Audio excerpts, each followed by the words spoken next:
أهلا وسهلا ومرحبا بكم في جانب آخر من رحلتنا الطبيعية في هذا المنتزه اللي يحتوي أيضا كهوف ومغاوير. المغاوير من مفهوم جمع مغارة، يعني ثم جمع مغوار، والمغوار هو اللي ربما يسلك المسالك هذه ويصعد الجبال.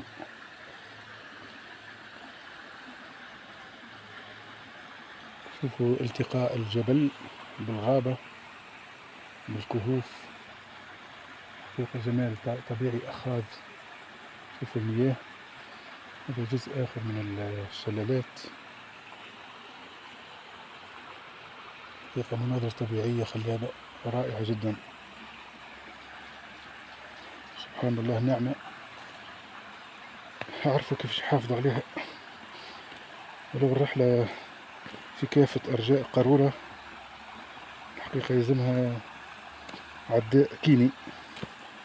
نعرفوا شخصية الموسم السنة في كينيا هو عداء، حطم أرقام قياسية وما زال يتحصل يدل على لقب عالمي. هذا يلزم جماعة ألعاب القوى في السيرفيس سبور، في الصحافة متاعنا في التلفزيون متاعنا يمكن يعرفوه. هم يعتزوا الحقيقة بأنهم الرواد في العالم من هذا المستوى ومن هذا الصعيد، يعني الرياضات الفردية خاصة.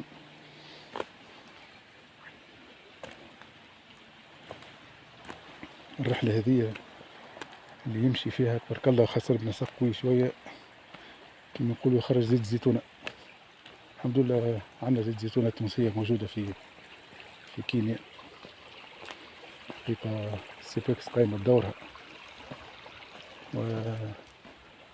وشجرة الزيتون الشجرة المباركة حقيقة عندها إشعاع كبير، وزيت الزيتون التونسي مطلوب جدا، عنده سمعة كبيرة. والأشجار هذه أكبر سبحان الله. حقيقة شفت هنا أشجار ارتفاعها عشرات الأمتار، كما قلت مآلف ومستوطنات لكائنات الحقيقة تعيش في راحة وفي انسجام وفي تناغم، لا ما يعكر صفوها ولا ما يهددها بالانجراف أو الانجراد أو الاقتلاع أو الهدم أو التدمير. كيفاش يقولوا تخلي الطبيعة تخدم خدمتها سبحان الله بالقواعد والسنن اللي وضعها الخالق، حقيقة تنتعش. حتى كي تكون ثم بعض الظواهر فإنها تتعافى بنفسها. المهم الإنسان ما يتدخلش بالطريقة متاعه السلبية الجشعة والمدمرة. هذه هي قارورة فورست، نموذج ممتاز ورائع لحقيقة دور الإنسان لما يكون يتحلى بالعقل والرشد والتوازن، ما ينسقش وراء الأهواء متاعه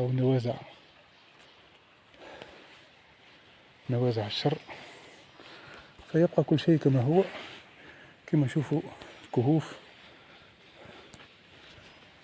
اللي ذكرني شوية في الجبة، الحقيقة معش علاش رغم اللي الموقع زرته من حوالي 20 سنة، لكن هنا الحقيقة ترى آثار الإنسان، لكن آثار ماهيش سلبية، آثار للمحافظة وللتوعية ولتيسير مهمة الزوار خاصة. وهذه فرصة الواحد باش يعرف أهمية النعم اللي خلقها سبحانه وجعلها للإنسان، سخرها للبشر يحافظ عليها، سواء كانت نباتات وأشجار، موارد طبيعية كما الماء والهواء والتربة، وكائنات حية كما نشوف الطيور الحيوانات والحشرات. التنوع البيولوجي اللي يعني الجمال، variety makes beauty. ولكن شريطة أن الإنسان يقدر الجمال هذايا، ينجم يتمتع به، ينجم يستفاد ياخذ حاجته، لكن يبقي ما يسمح للطبيعة بأن تتجدد، والكائنات بأن تتكاثر بنسق طبيعي.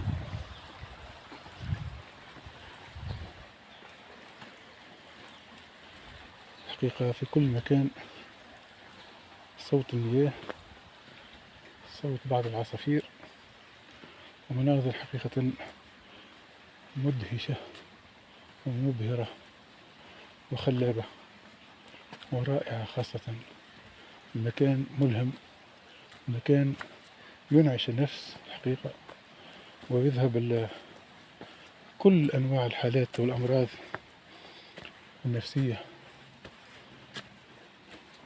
اللون الأخضر، المشهد الأخضر، والأشجار اللي تنتج الهواء والأكسجين،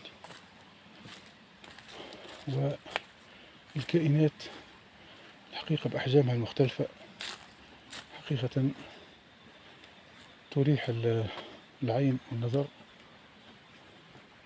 شوفوا الفراشات،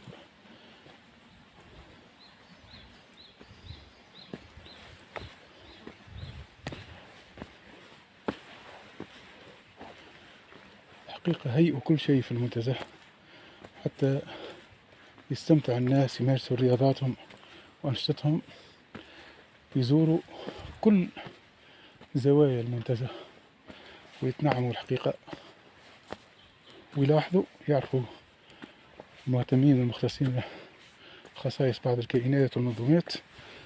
وبالنسبة للعامة طبعا ياخذوا نصيب من الراحة ومن الأكسجين. هذه مواقع ربما يعرفوها أكثر خصائصها للمختصين في النبات لبوتانيس، وأيضا عشاق الطبيعة، وفي مقدمتهم الكشافة من خلال مخيماتهم. تحية لكل الكشافين لأنهم أصدقاء للطبيعة بامتياز وحماة لها. هنا قاعدين نصعد إلى قمة، إلى مكان مرتفع، وهي نيروبي نفسها في مكان مرتفع فوق 1500 أو 1600 متر.